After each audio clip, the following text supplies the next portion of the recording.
Hey babies, what's up? It's Haley and welcome back to my channel. Damn, I don't remember the last time I did a Q&A. I thought we were well overdue for a nice catch-up situation, you know, just me and you guys. So I went ahead to Instagram and I asked you guys to ask me some questions, whether they're pregnancy related or just like life update situation. Being that I'm like now in Florida, we got a ton of questions about the move and how we're adjusting, how it is having a pregnancy here in Florida compared to Canada. There's just a lot of different things I wanted to talk about and catch up with you guys on.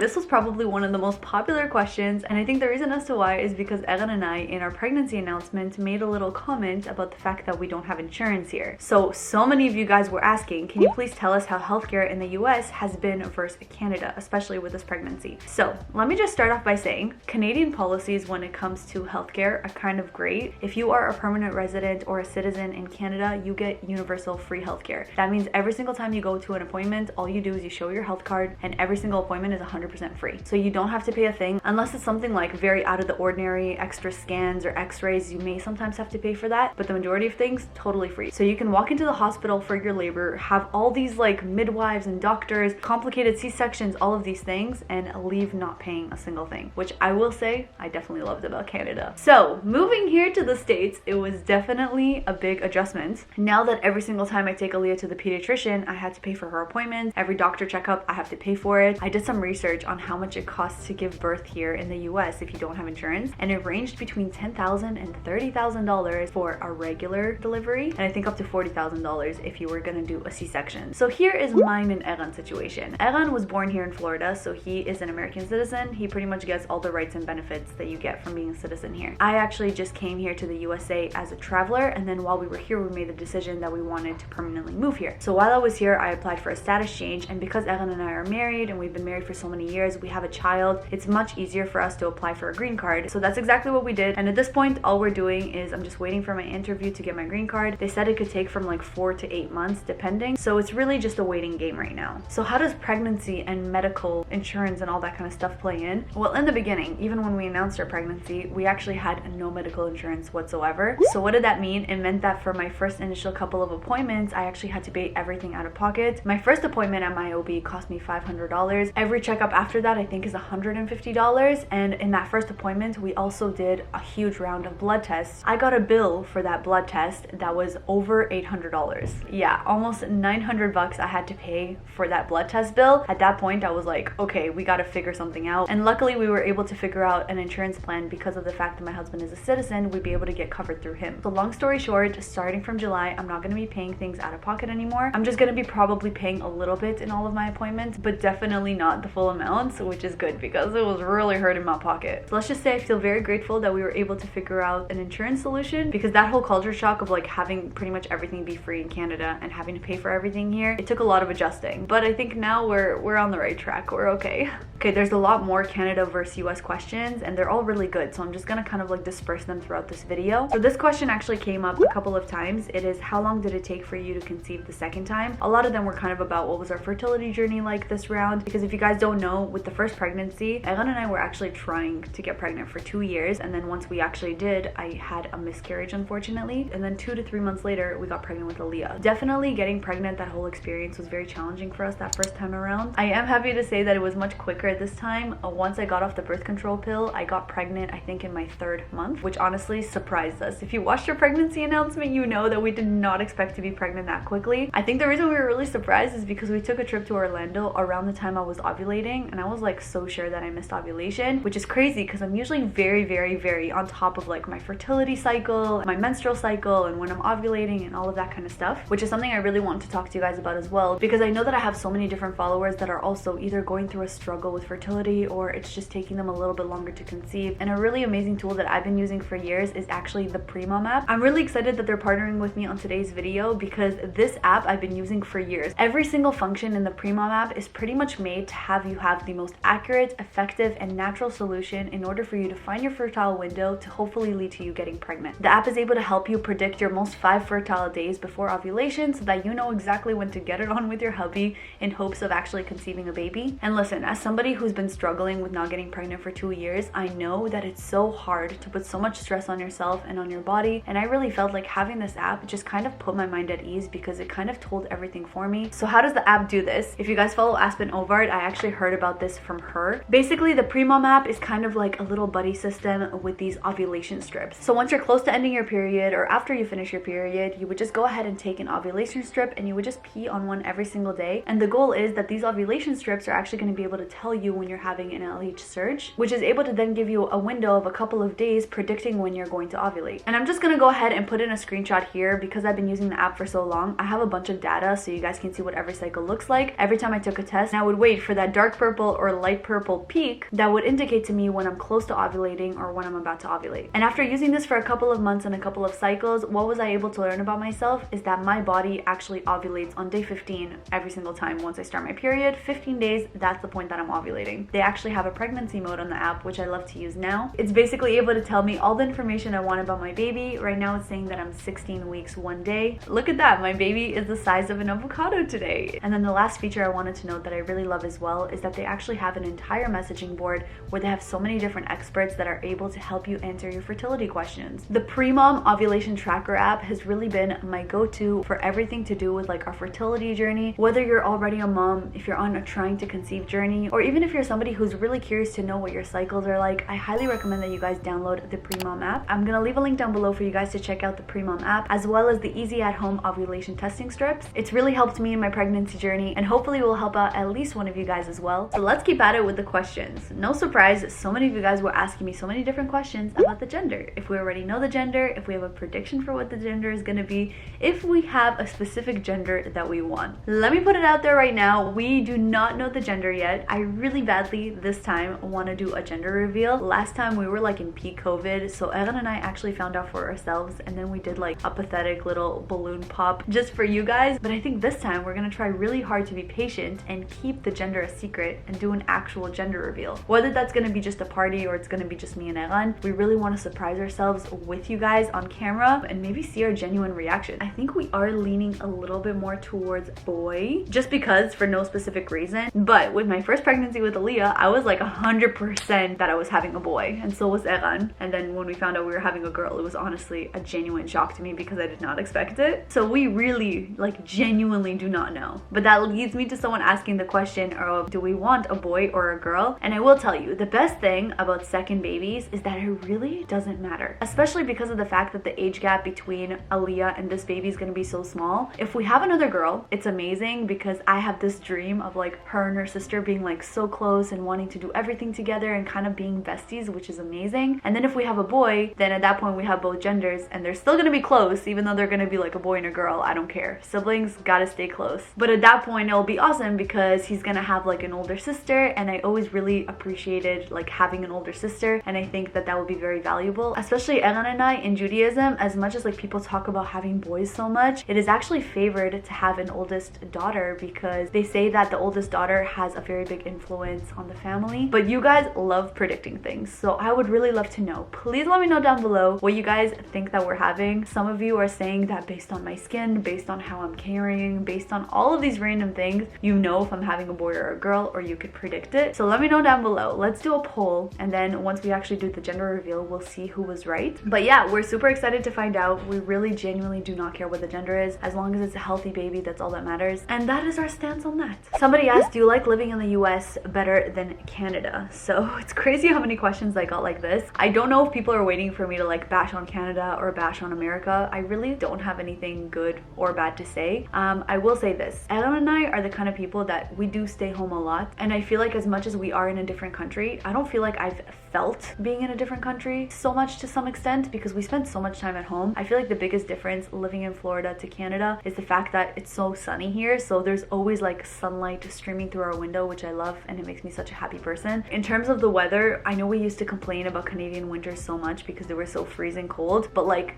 the summers here, these summers here are so brutally hot that I wasn't expecting it. I thought that I was someone that loves the heat, but when you're at a point where you just walk out the door and you're sweating so much, like I can never wear jeans, even if they fit me, which they don't right now. I can never wear jeans anymore.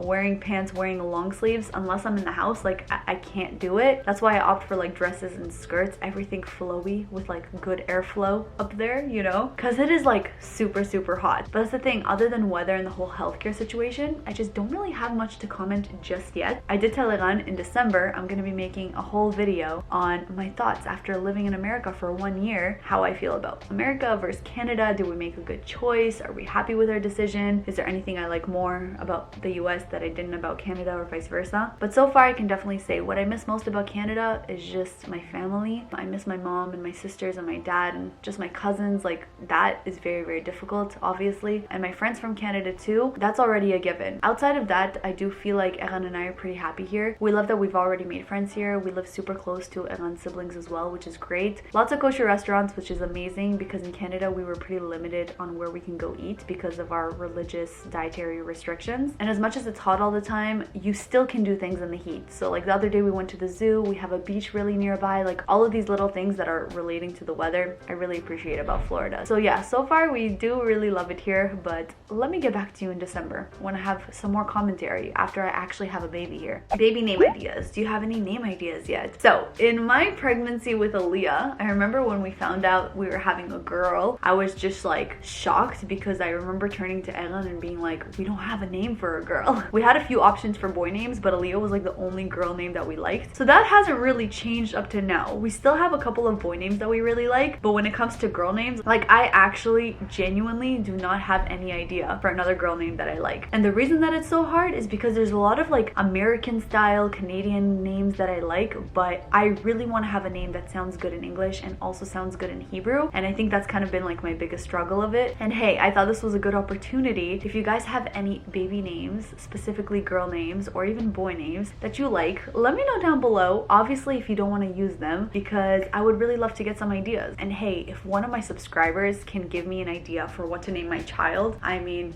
I will love you forever. So comment down below, what are some of your favorite girl names or something that you think sounds good with the name Aaliyah? Boy names as well, because again, we don't know what the gender is. I would really love to know. Okay, navigating away from like the pregnancy talk. Somebody asked, do you still love your style or have you drifted from it? This is like something that struck me a little bit. And the fact that somebody actually asked this question makes me wonder if it's noticeable that I'm struggling a little bit. For the longest time, I was the thrifting girl. I would never wear something if it wasn't thrifted. I would just film thrift trips and just do a lot of thrift content, which, listen, I still find super entertaining and I still love thrifting on my own. I just feel like lately I was kind of like engulfed that was my only identity and that was everything about my personality. I feel like other than the fact that I love thrifting and that I had great thrifting tips, you may say, I didn't feel like people really knew me, and I just felt like that's kind of all people saw. And I definitely feel like that was represented in my style, because you guys knew how much I love thrifting. I felt like every outfit I wore needed to look vintage or be very thrift inspired or just be thrifted in general, which honestly over time put a lot of pressure on me, because I started getting to a point that I'm like, am I wearing these clothes because I like them, or is it because it's what my audience is expecting to see on me? There's still certain things I love, like baggy jeans and oversized sweatshirts and all that kind of stuff, but in many ways I can look at a lot of my past outfits and say, yeah, I probably wouldn't wear this anymore. I don't know if it's because I'm maybe in a different stage of life, or maybe it's just the fact that now I'm just really prioritizing comfort. I also feel like there was a lot of clothes I used to wear, like super crop tops and like really short shorts and mini skirts and all these things that honestly now I don't feel comfortable wearing those anymore. I don't have to give a reason or an excuse. It's not because I'm a mom, it's not because of my age. I really feel like you can wear whatever you want at any age. I just feel like maybe religiously I took upon myself to dress a little bit more modest. I mean, it was a personal choice and it's what makes me feel happy and comfortable, you know, to show less cleavage and maybe not to wear things as short. Again, it's not because of anybody, it's really a decision I just made for myself with no pressure, just what I feel comfortable in. So yeah, I guess to answer your question, do I still love my style or have I drifted? I definitely feel like I drifted. Like I said, there are certain things that I still love about the clothes that I used to wear, but now I just tend to prioritize comfort, and lately I even want to dress a little bit more feminine. I feel like my style used to have a very, very masculine look to it. I would always wear guy stuff, which is fine, but every time I go to the thrift store now, I just catch myself in the women's section like 95% of the time and only maybe 5% of the time in the men's section. And it used to be completely reversed. I used to buy everything from the men's section. I feel like I used to have this like pressure of feeling like I only need to buy secondhand. And as much as I love the movement and I appreciate that it's such a better environmental choice to buy and shop secondhand, and I still do, I am being a little bit more lenient with myself and telling myself, okay, Haley, if you're gonna find something in store that you like, like and that you genuinely are going to wear for a long time, don't feel guilty about buying it just because it's not secondhand and it's not thrifted. Do you know what I mean? Because I feel like with thrifting, sometimes I would just buy a crap ton of stuff and I wouldn't feel bad about it because it's secondhand, but then I would give it away in a month because I didn't really put a lot of thought into my purchasing. So that's for sure something that I am working on and I'm working through, and thank you guys for being patient with me. I know that if you followed me and subscribed to my channel for fashion content, I'm in a little bit of a lingo right now and I'm trying to figure it out. Right now I'm just really going with the flow with what I like, which actually is a perfect segue into the next question, and it is, how do you feel about where your YouTube channel is right now? And oh, my butt's getting numb. But as you can tell, there's definitely been a pretty big change on my channel lately. For the first time ever, I actually made a decision to start consistently vlogging, and like, it's not just me anymore on my channel. Now I have so many videos with my husband in it and with Aaliyah in it, and I'm not gonna say that we're gonna become like a family channel. Like, I never really saw myself going in that direction, but personally I really love sharing the vlogs because the vlogs are the kind of videos that I love to watch. I feel like they're just so much more toned down, they're so much more personal, and I've mentioned this before, as much as my thrifting videos will go viral and get like a crap ton of views, the comments on those videos were very much like, I love your outfit, or that looks so good on you, or like your thrifting tips, like stuff like that I feel like were very surface level. And on the vlogs, as much as I can admit, the view counts on those are definitely less, because I get it, not everybody's going to be invested in your personal life if they subscribe to you for something like fashion, but the comments on those videos are, oh my gosh, like sometimes they actually bring me to tears. People are being so personal. You guys are like laughing at my relationship with Eran, and like you're enjoying seeing Aaliyah grow up and hit all her milestones, and like just kind of seeing our interaction on the vlogs. I've been getting so much amazing feedback and it just makes me so much more fulfilled. And as much as I would say it was really hard for me to adjust to the fact that the view counts were lower than what I was used to getting on my fashion content, Eran was so good at just like humbling me and reminding me that the important thing is the connections that I'm making with you guys. And with that being said, going forward, I definitely want to continue doing more vlogs. It doesn't mean that you're not going to see any more fashion stuff. Obviously right now with this pregnancy, just doing fashion stuff in general is hard because none of my clothes are fitting me anymore. But I think we're just going to be seeing a little bit more of a shift on this channel to the more personal things. If I do shopping segments, I'll include them in my vlogs just like I did in my last video. And then that way there's kind of a little bit something for everyone. You guys are enjoying it, I end up enjoying it, and I think it's really what gives me the most fulfillment, which at the end of the day, I want to be fulfilled for my job. And I think doing these vlogs has really brought me joy, and I want to keep at it. Okay, and the last couple questions I want to talk about have been questions about the birth and the labor. So somebody said, are you scared of your second labor? And then another question is, are you going to have a natural birth? To give you a little bit of a backstory with my first labor experience, I actually ended up having Aaliyah fully naturally, in the sense that I didn't get an epidural, but it was definitely not a smooth labor. In what sense? She was actually positioned in my belly differently than most babies are. Most babies are positioned in a way where the face is kind of pointing towards you, and Aaliyah was facing sunny side up. That means her face was like looking out. Because of that, when she was coming out, she was in a much more difficult position, that because of it, I ended up having some back labor, but I actually also ended up having an injury in my labor where I injured my tailbone, and for a couple of months I wasn't able to sit properly. But I will say, just like I had the approach in my last pregnancy, I don't want to scare myself for labor, because I personally feel like our bodies are meant to do this. I feel like God just created our bodies in a way that it's able to take on, you know, the process of labor and like breastfeeding. And as much as it may be difficult at times, everything healed. Thank God. Here we are over a year later and I'm 100% fine. You wouldn't even be able to tell that something that big came out of me, you know, and we passed it. Everything's okay. So here's an answer I want to give to this person. Advice for people terrified of giving birth but want kids. I'm so torn by my emotions about it. This is the advice that I have for you. Like I said, your bodies are meant to handle this. And I totally understand the fear. I just feel like so much of our fear is built up in our mind because of what everyone says around labor. Think about it. Every time you talk about labor to somebody, they're like, oh my God, it's the most painful thing you're ever gonna have to go through.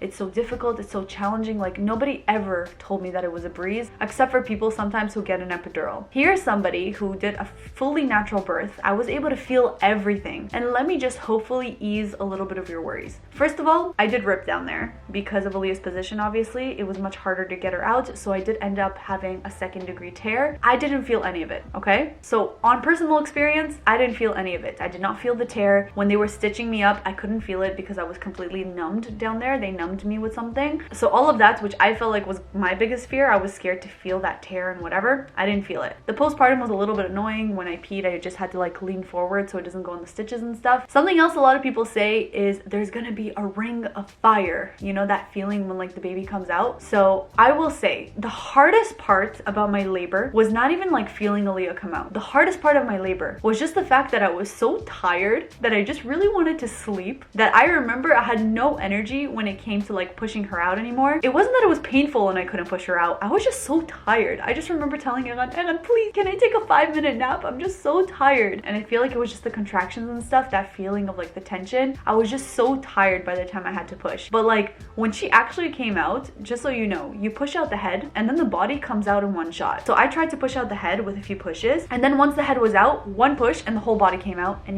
you don't even feel it. You don't feel it, honestly. Again, this is all on personal experience, but I really want to help ease this fear that a lot of people have going into it. Like, there's no ring of fire, at least that was my experience. There was no like feeling of crazy stretching or anything like that. For me, it was just being tired. Like, that's really all it was. With that being said, another question is, am I gonna have a natural birth this time around? Am I gonna get an epidural, or am I just gonna, you know, just do everything like I did last time? So I will say the reason as to why I opted for not doing an epidural before is because I heard from a lot of people that sometimes when you get an epidural, you have like back pain that lingers, or the recovery is not as easy, or like things like that. So that's why I decided not to do it. And what ended up happening, I ended up getting injured anyway. So with that being said, I was like very proud of myself for having a natural labor the first time around. I feel like the second time, I don't want to get to a point where I'm so exhausted like I was the last, because I feel like all that extra pushing just like really exhausted my body, so that when the baby came, I was just so tired. So with that, I'm not putting anything out there, but I'm a lot more open to the idea of doing an epidural this time around, because like I said, I just